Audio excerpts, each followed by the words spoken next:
comedy for 9 years, and I bet you got to know me about 3 years ago. Meaning I had 6 dead years. I would like to believe I'm female. You know, usually I sit, I don't know, today I sat badly. I usually protrude my chest when I'm talking so that you don't miss that. Yeah. You know, my breasts took long to come. Hey, they came at, as like what, 17? You know? They refused, they had refused. I was going to university when my breasts finally popped.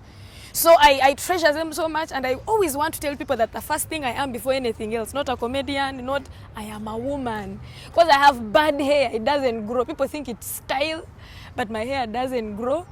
So when you ask me who are you, before you say anything, I want to point out that I am a female. Yes, and an entertainer. I don't like calling myself a comedian. I'm an entertainer because I can dance, I can sing, and I can act.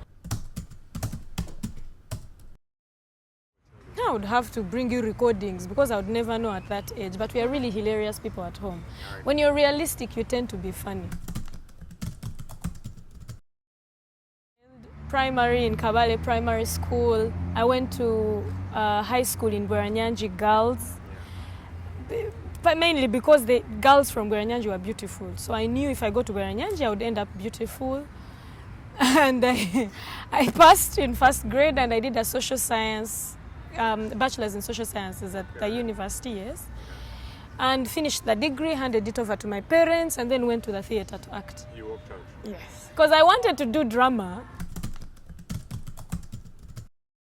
I dress for comfort, not for anything else.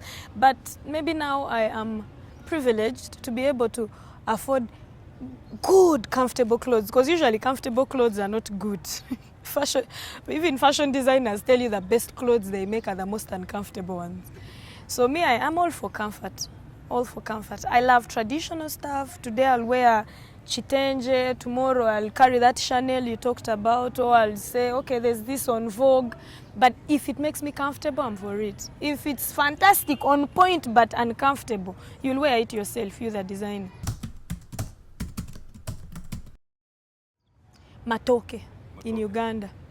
Because I think traveling even made me love it more. I loved it before I left, but now when you travel and you want it and can't get it, that means your love for it grows even more. So it's still my best food. You can put matoke, you can throw chili, throw salt, as long as it is matoke. However it is served, even if it's half cooked, if it's matoke, I'll eat it over any other meal.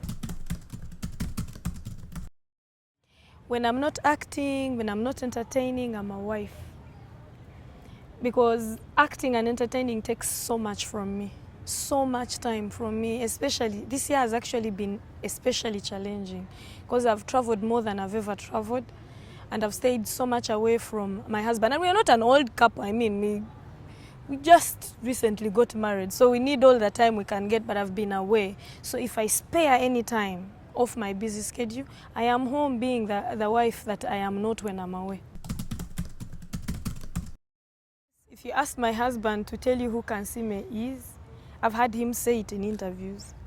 He says the Kansiime the world is crazy about has nothing to do with the Kansiime that he married. And I didn't know, because I didn't want to think I have double characters. You know, I think whites have something, a name for that, having two different characters. Ego. Not really. There's that, do you know how, thank you very much. I would like to think that I don't have multiple personality. But my husband seems to suggest, because when I'm home, I am home. I am not the Anne that will speak to my husband the way I speak to Philip on the clips. So there are two different lives, really. When I'm home, I am relaxed and myself. I can pass air freely without being haunted by fans that might be shocked I am normal. Then when I am in the public eye, I can hardly even scratch my nose. They might catch that shot and say I'm picking my nose, or, you know.